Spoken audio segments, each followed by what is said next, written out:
我女儿在澳大前2天跟她的班级同学去海洋馆了。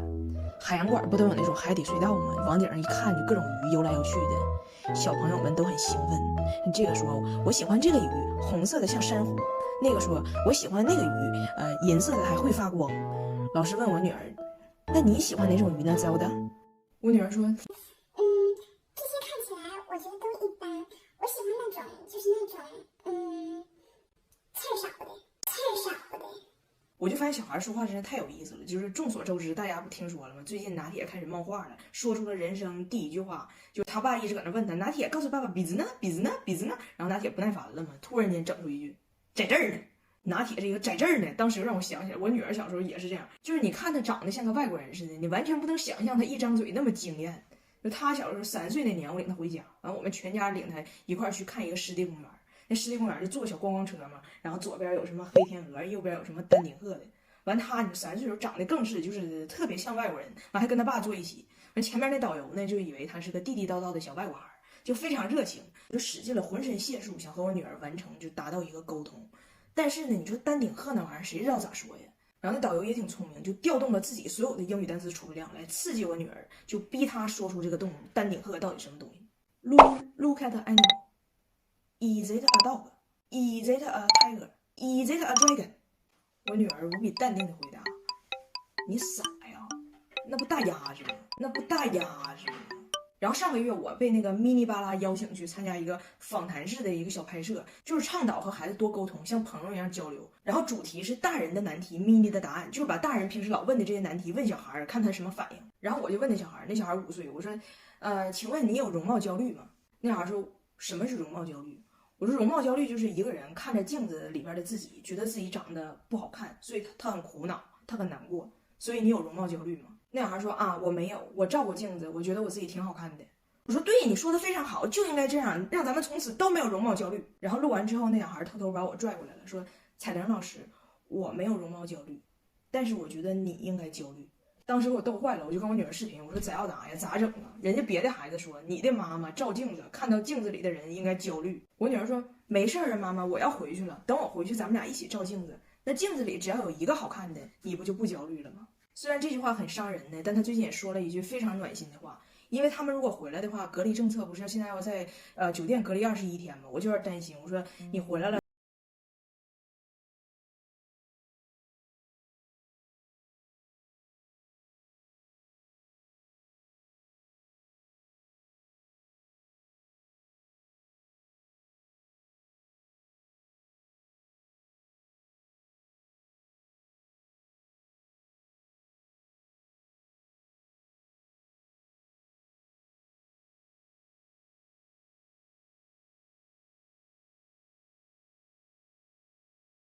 相信吗？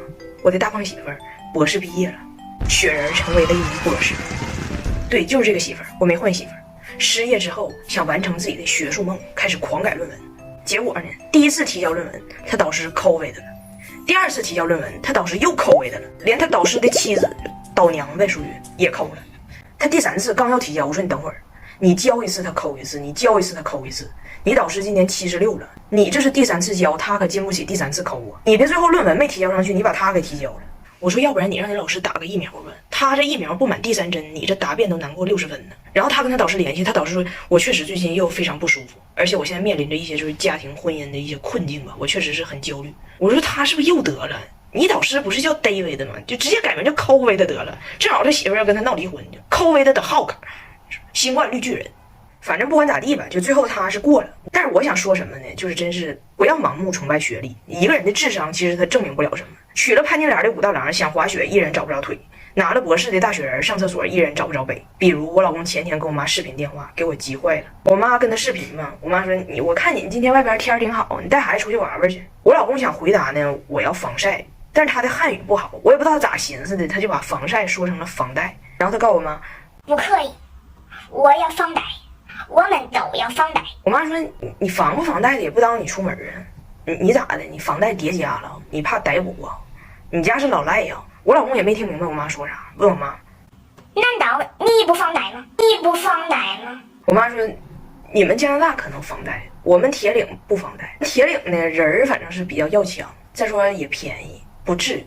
我老公说，贵要房贷，便宜更要房贷，加拿大要房贷，铁岭也要房贷，我们都要房贷。我的姥姥，我的妈妈，我的女儿都要房贷。我妈说你姥心挺大呀，你姥多大岁了？How old is your 姥姥？我老公说 My 姥姥is 83。我妈说那老太太那么大岁数了，这要在中国，你妈咱讲话当姑娘的，不得帮一把吗？我老公非常认真呢。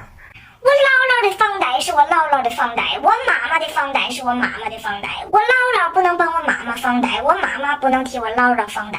我妈说啊，我听明白了，这是我老了，我要是有房贷，也别指着你呗。哎呀妈，别唠了，心拔凉。哎呀，给我老公也急够呛。哎呀，凉也要房贷，热也要房贷。哎呀。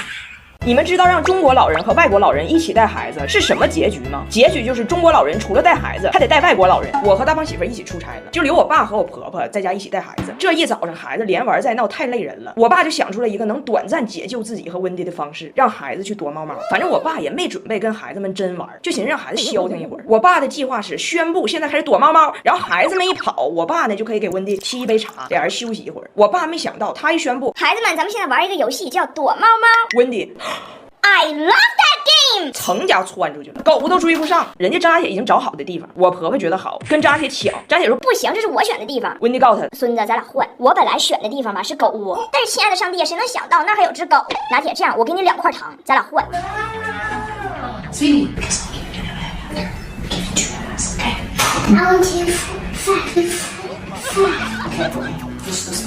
温迪就藏起来了。朋友们，一个加拿大60岁的老太太，顶着190的血压和33度的高温，足足17分钟纹丝不动啊！不为别的，只为了成为躲猫猫的猫王。15分钟之后，孩子憋不住了，在窗帘后边发出了银铃般的笑声。我爸一看也歇了足足15分钟了，就说游戏结束了，你俩赢了，天也晚了，也不热了，咱出去遛狗吧。仨人上电梯都到1楼了，我爸突然想起来少个人。少个人啊？温迪呢？不要说，不让说。不要说。这把忘记了，没找他呢，赶紧给找回来。你赶紧找哪个去？他不定搁哪眯着呢，你闷死了一会儿，闷死了一会儿。哎呀，这不是大活人呢。你说说吧，温迪有多不好带？温迪还给我打电话投诉我爸，说我爸老不带他玩，让我爸教他练剑，说想了解一下中国老年人闲云野鹤的生活。我爸没办法，只能带上他一起晨练。这样，慢点，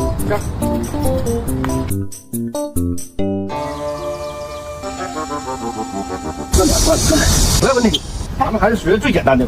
哦，出汗了。乖，咱俩回家吧。